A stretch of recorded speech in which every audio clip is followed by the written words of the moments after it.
Hello, my name is Keith Taylor, and the purpose of this presentation is the utilization of a case study for the identification of a disease process to include its pathophysiology, associated diagnostics and laboratory tests, management and treatment options, as well as patient education and guidance.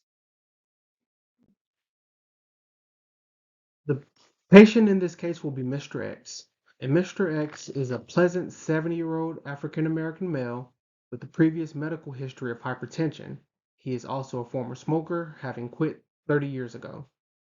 He presents with complaints of dyspnea, shortness of breath with mild exertion, and cough lasting greater than 3 weeks, with associated 6 out of 10 chest pain that radiates to his back. His cough is strong and productive of blood-streaked sputum. He states that he has been coughing up blood for only the past week, which brings him into the emergency room today.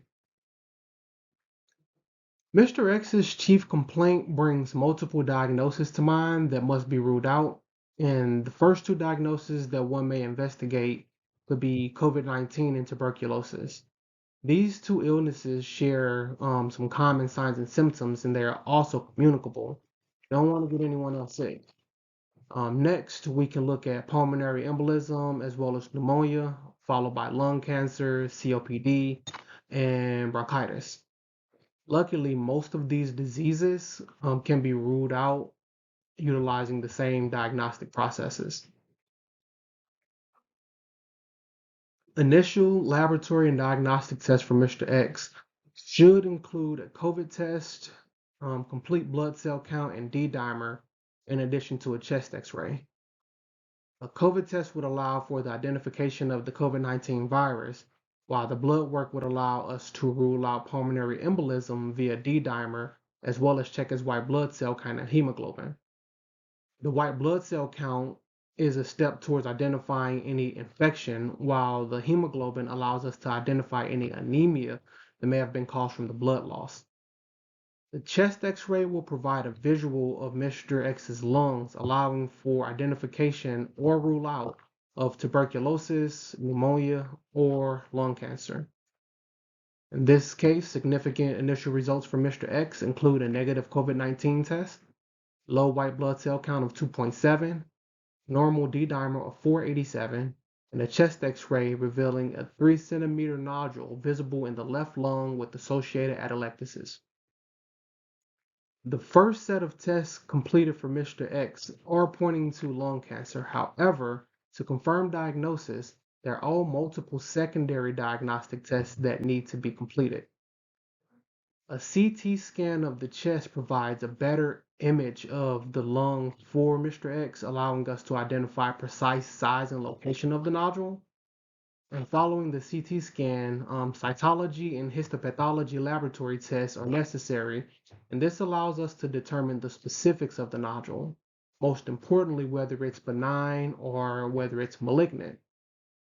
If the nodule is malignant, we can identify if it is a carcinoma, meaning it's of squamous epithelial origin or glandular epithelial origin, or if it's a sarcoma, meaning it would be of mesenchymal origin. These tests are completed utilizing either mucus or a tissue biopsy, which can be obtained via sputum, bronchoscopy, or needle aspiration. Other diagnostic tests that may be ordered with a diagnosis of non-small cell lung cancer include a PET scan and an MRI, both which can be used for identification of metastasis. It is also necessary to mention the staging process of lung cancer, which encompasses the TNM system. This system considers tumor size and location, involvement of lymph nodes, and location of any lymph nodes that may be involved, and whether the tumor has metastasized to other body parts or not. Stages in this system range from 0 to 4. Now, the pathophysiology of lung cancer is similar to that of other cancers. It involves the body's inability to stop cellular division. This cell division occurs due to two types of genetic mutations and can lead to neoplasia. The first type of mutation is a gain-of-function mutation, which occurs when the genes responsible for promoting cell proliferation, called proto-oncogenes, they become oncogenes. Mutations of proto-oncogenes into oncogenes disallows the regulation of cell proliferation, resulting in increased cell reproduction that leads to overgrowth of cells, resulting in tumors. The second type of mutation is a loss of function mutation, which occurs within the genes responsible for stopping cellular division when it's necessary. These genes stop cellular division when it's unnecessary or when it's uncontrolled. These genes are called tumor suppressor genes. This type of mutation requires both alleles of a tumor suppressor gene to become mutated, which leads to unchecked cellular division. Now, the loss of function or gain of function mutations do not always mean cancer. In fact, there are often cases of benign tumors. However, for the sake of diagnosing, it is necessary for the cells to be classified as being cancerous or not. In order for the cells to be considered cancerous, they must possess certain characteristics labeled the hallmarks of cancer. These hallmarks include uncontrolled uncontrolled proliferative signaling, which occurs via the proto-oncogenes to oncogene mutation or suppressor gene mutation. Another characteristic is evasion of growth suppressors, which can occur when oncogenes are no longer receiving tumor suppressive signals to stop proliferation. The next hallmark is genomic instability, which occurs when the pathway to repair mutated DNA is ineffective because normally DNA is programmed to repair itself and stop mutations as well as delete mutations. Another characteristic or hallmark of cancer is enabling replicative immortality, which translates to the ability of cancerous cells to bypass age-related cellular deterioration or senescence due to increased telomerase on the chromosomes of the cells. Now, the telomerase is responsible for sustaining telomere of a cell, which allows the cell to complete division or to complete cycles of cell division. And that's by a single cell. And like I said, with the telomerase in the cancer cell, it keeps its telomerase. The telomerase never goes away. Another characteristic or hallmark of cancer would be resisting of cell death. And this is caused by alterations in the regulation of anti-apoptotic or pro-apoptotic factors, allowing the cell to resist apoptosis. And apoptosis is the natural death of cells. It's the way that the cell basically naturally kills itself once it's so old, once it's been through so many divisions. Another characteristic or hallmark is the promotion of angiogenesis, meaning the cells have the ability to form new blood cells in order to feed tumors, allowing them to continue to grow. Lastly, the last mentioned characteristic or hallmark of cancer is invasive and metastatic ability. Through epithelial mesenchymal transition, cells have increased motility and ability to change shape in order to invade other areas of the body. The echordrin is a molecule, or rather, is an adhesive molecule that prevents tumors from detaching and invading other cells in other parts of the body. However, this molecule is lost in cancer cells. In addition to the normal pathophysiology of cancer, there are specific pathologies of lung cancer that should be noted.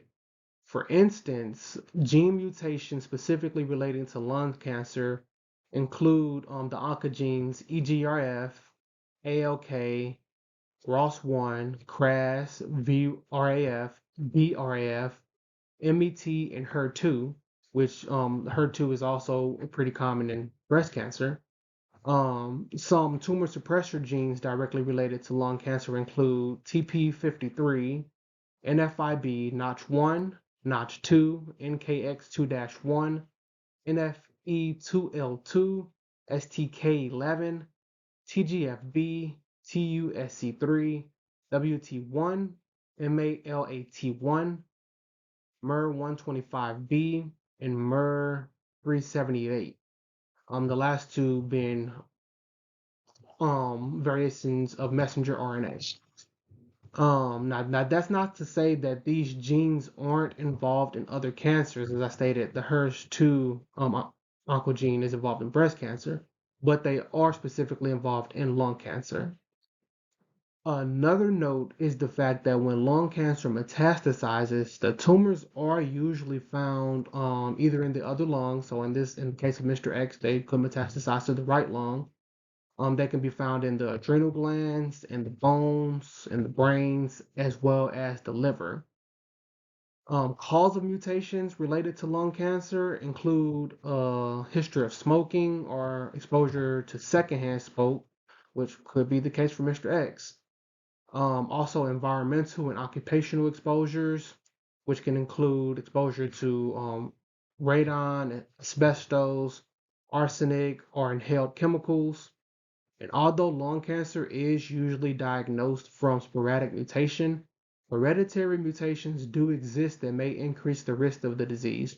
These include carriers of the TP53 germline sequence variations and carriers of the different variations of the nicotine acetylcholine receptor region on chromosome 15 that is also linked to nicotine dependency.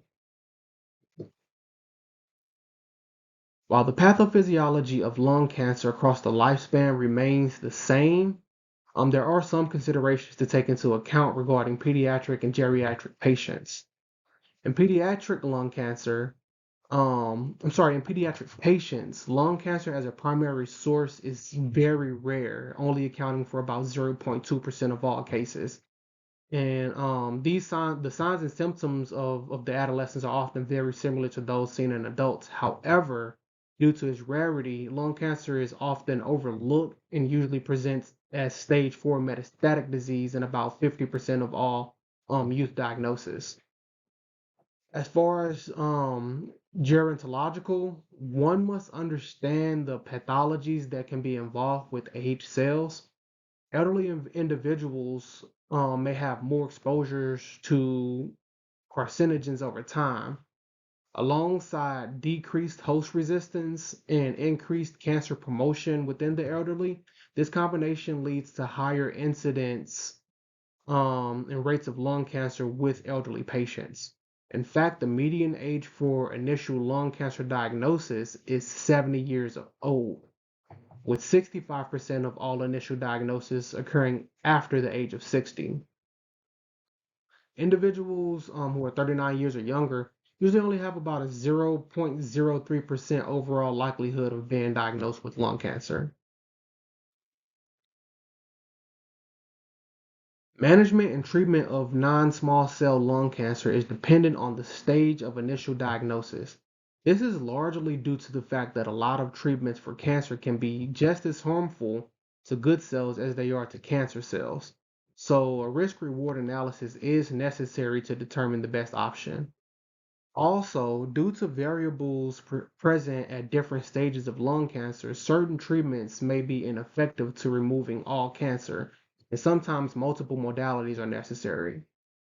Treatments include surgeries such as lobectomy or pneumectomy, targeted drug therapies such as oncogene targeting medications or modulation of signal pathways via phytocompounds, immunotherapy, which works by inhibiting certain immune checkpoints, radiation, which can be external or internal, and several different types of chemotherapy.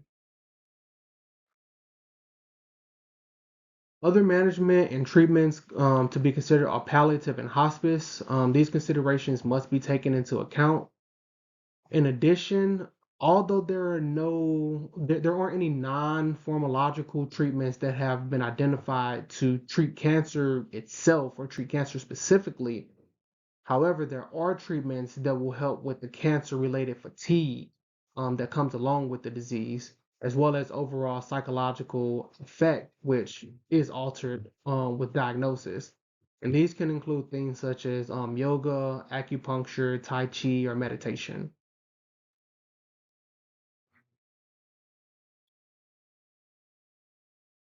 Culture and sociocultural considerations related to treatment involve different beliefs of different groups and differences in socioeconomic status. Treatment disparities exist more among minorities due to negative surgical beliefs, fatalism, and health system mistrust. And as far as the socioeconomic culture considerations, socioeconomic status plays a big role. Patients with low socioeconomic status are less likely to be screened for cancer. They're less likely to receive traditional treatments, and they're also have a lower survival rate. Taking these points into consideration, statistics on race and ethnicity make sense, as African American males have a higher incidence rate, higher mortality rate, and a higher rate of an advanced stage of cancer at initial diagnosis. Prognosis for lung cancer is pretty poor. It is the number one cause of cancer-related deaths. One of the ways to view prognosis of any cancer is to look at the 5-year survival rate. This means to look at the estimated percentage of all individuals who will be alive 5 years after initial diagnosis.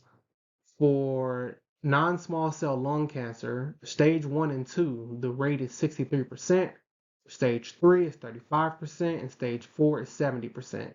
These numbers are only estimates. Keep in mind, due to advances in medicine, these numbers are always changing. Estimates do not account for different treatments, if any, that may have been received.